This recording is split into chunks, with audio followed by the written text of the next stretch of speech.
So he asked if I modify the hook positioning on the frog. And I think, yeah, I'm gonna get to that right here. We do some different frog modifications, but I do. It's a good question. So I will end up looking at that frog point or the hook point on the frog and adjusting that point. Sometimes they're good straight out the pack, whatever brand you use. Sometimes they're not. Sometimes you got to bend them up. But yeah, it's a good question. All right, colors. Everybody big fan of colors in here with frogs? Has everybody got a go-to color? What is it? White. Anybody else? Black. Anybody else? You almost got all my favorite colors. Chartreuse and green. Okay, you're getting specific. Junebug. Never even thrown that before. Okay, I got you. Yep. So to me, my confidence, my very, my best bait that I've ever thrown for a frog color has been a white frog. And I don't know, like, there's different tones of white, almost like a highlighter white, a bright white. And then there's this type of more of a neutral, like a natural shad color. And this is what I'm gravitating towards 98% of the time. They could be eating bluegill, and somehow I still throw or end up getting bit on this color. And I'm gonna be honest with you guys, most of the time I think it's whatever you thrown the most, that's what you're gonna get bit on. So that really didn't matter what the color was, right? But there is times that I've thrown a black frog, a black and yellow frog, or a bluegill colored frog, kind of like the one you guys are passing around. Some of you have seen it. It looks really realistic. Because those fish are pressured and giving them something just a little bit different, that it's going to make a difference. But overall, you're looking for aggressive fish to commit to something on the surface, which is, you're asking a lot out of a fish to do, right? You got a fish sitting there and you're crawling, I don't know what they think it is, don't really care, but you're asking those fish to come up and slurp this thing off the surface. But at the end of the day, white frog, a black frog, and some type of brim color, whether that be brown or yellow, you pick.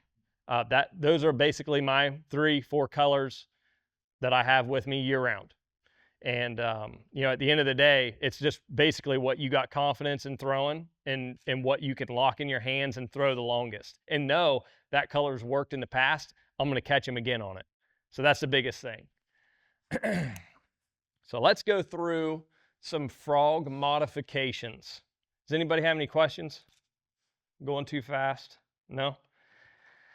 So frog modifications, straight out the pack, you're going to get a frog with super long legs, which is fine. You're going to have the hooks, and you got the weight of it, okay? So the first thing that I do, regardless, whatever frog I have, I always cut my legs down. That's just me personally. People leave them long, short, whatever. Here's my theory behind it. The smaller, more compact I make this frog, the easier it is for those fish to get. If I got something that's real strung out, it's harder for those fish to get it. And being a tournament angler, I get, a 1.5 pound bite is still important. 2-pound bite is still important. I want to catch them all. So I'm just going to make this thing a little bit more compact, and with me trimming the legs, it's going to help me walk the frog easier. So all I'm going to do is take it out of the pack. I'm going to hold it up, shake these things loose. I'm going to cut at an angle from the outside in, like this. Can y'all see that? And I'm going to cut it this way. Okay? And all that's going to do, instead of cutting them straight, I'm cutting them kind of like diagonally on each one. So the shortest is on the inside and the longest is on the outside. It's going to help those legs flare out. Help to get those little frog strands away from each other when it's sitting on the surface of the water. So it gives it a little bit of a wider base, but still it's short. So we'll just go here, cut that, and cut that. Now, I'm gonna kind of trim one side a little bit shorter.